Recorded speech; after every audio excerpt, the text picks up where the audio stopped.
मेरे सभी साथियों का, मेरे किसान भाइयों का, सभी का एक बार फिर से भारत खेतीबाड़ी चैनल पे स्वागत है और सभी को मेरी तरफ से नमस्कार। आज हम बात करेंगे अपनी धान की पैडी की नर्सरी की वीड मैनेजमेंट के बारे में। हम उसमें कौन सा हर्बिसाइड यूज़ करें, उसमें प्री एमरजेंस करें तो कौन सा यूज़ करें, और अगर खरपतवार उगने के बाद हम पोस्ट एमरजेंस हर्बिसाइड कौन सा यूज़ करें। आज हम दोनों के बारे में ही बात करेंगे। तो हम सबसे पहले हम बात करेंगे अपना प्री एमरजेंस हर्बिसाइड की। अगर हम जो भी है हमारा खरपतवार, जिससे कि वो उग ही ना पाए और अपनी जो है अच्छे से वीड की मैनेजमेंट हो सके पैडी में, धान में, तो सबसे पहले हम प्री एमरजेंस की बात करेंगे। जो इस टाइम मार्केट में अवेलेबल है वो है पर्टिला क्लोर, ब्यूटा क्लोर, जो कि फास्ट मिक्स के नाम से भी मशहूर है काफ़ी।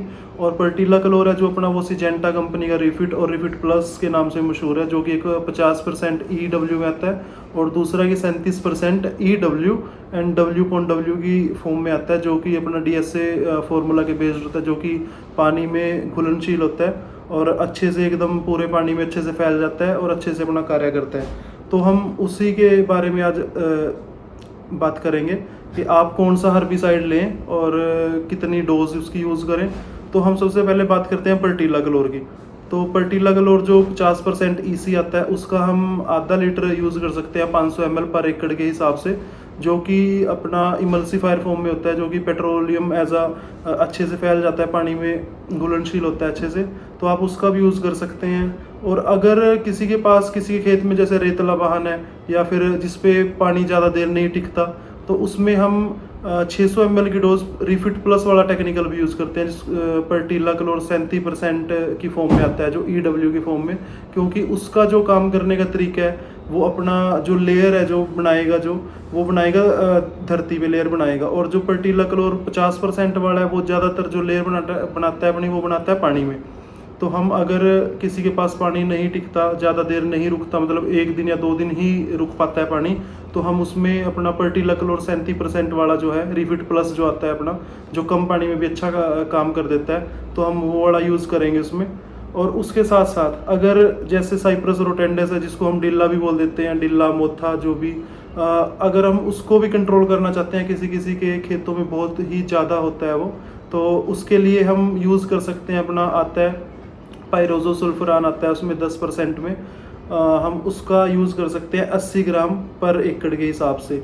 उसके भी अलग अलग मार्केट में आपको अवेलेबल हो जाएगा, कोई साथी के नाम से मशहूर है, कोई ओडी के नाम से, और सेफेक्स कंपनी का भी आता है जो कि रोका के नाम से आ रहा है आजकल। उसकी 80 ग्राम की डोज है, वो आपकी कॉस्टिंग पड़ जाएगी 150 रुपये पड़ जाएगी आपकी पर एकड़ की कॉस्टिंग।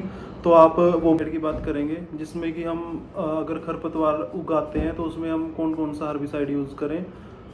तो सबसे पहले जो मार्केट में आता है वो आता है नॉमिनी गोल्ड, जो कि सबसे ज़्यादा मशहूर है और सभी फार्मर को पता है उसका, नॉमिनी गोल्ड का। अगर हमारे पास खरपतवार उगाते हैं तो हम उसकी डोज जो है वो यूज़ करते हैं 100 ml, 80 से 100 ml चलता है वो पर एकड़ के हिसाब से।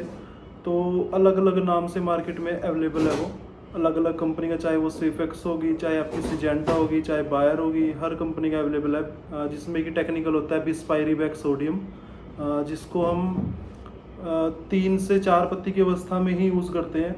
और मैं बताना चाहूँगा, मेरे किसान साथी कभी कभी आके बोलते हैं कि इसने काम नहीं किया, या आपने अपना रिकमेंड किया था कि बिस्पायरिवेक सोडियम, और इसका जो रिज़ल्ट है वो कुछ हमें अच्छा नहीं मिल पाया, और वो रीग्रोथ कर गया, या फिर अच्छे से उसको घास को जला ही नहीं पाया, मतलब अच्छे से उस पर जो है रिज़ल्ट नहीं मिला इफेक्टिव।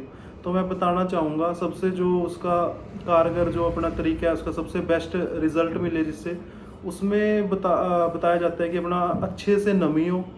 पहले सबसे पहली बात तो उसमें अच्छे से गील हो अपने खेत में, पानी कहीं कहीं खड़ा हो कोई बात नहीं, मतलब पानी खड़ा ना हो वैसे, और सूखा ना हो बिल्कुल ही खेत, अच्छे से गीला हो खेत, उसमें आप स्प्रे करें और 2 दिन बाद उसमें पानी लगाएं, जिससे कि वो अच्छे से गल जाए। फिर 48 घंटे मान लो या 24 घंटे के बाद आप उसमें 48 घंटे के बाद उसमें पानी लगाएं अच्छे से, जिससे कि वो गल जाए।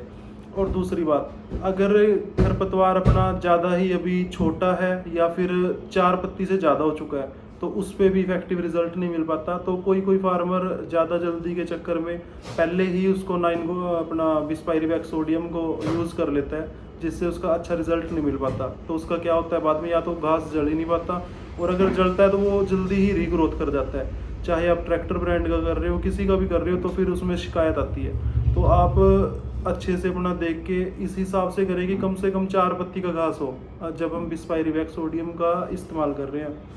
और अगर उसके बाद जैसे आपका साइप्रस रोटेंडस की फिर से बात करते हैं, जो कि एक मेजर वीड है पैडी का, तो उसमें हम उसके साथ अपना बिस्पायरिवैक्स सोडियम के साथ मिला के कर सकते हैं। एक आती है 8 ग्राम में, आल मिक्स के नाम से काफ़ी मशहूर है, और उसमें कि जो कि टेक्निकल होता है मेटसल्फरान मिथाइल प्लस क्लोरीमिरोन इथाइल, जो कि अपनी आती है 8 ग्राम में पैकिंग आती है उसकी, तो हम उसका भी यूज़ कर सकते हैं। और जिसके बहुत ही अच्छे रिज़ल्ट जो है देखने को मिलते हैं अपने खेत में।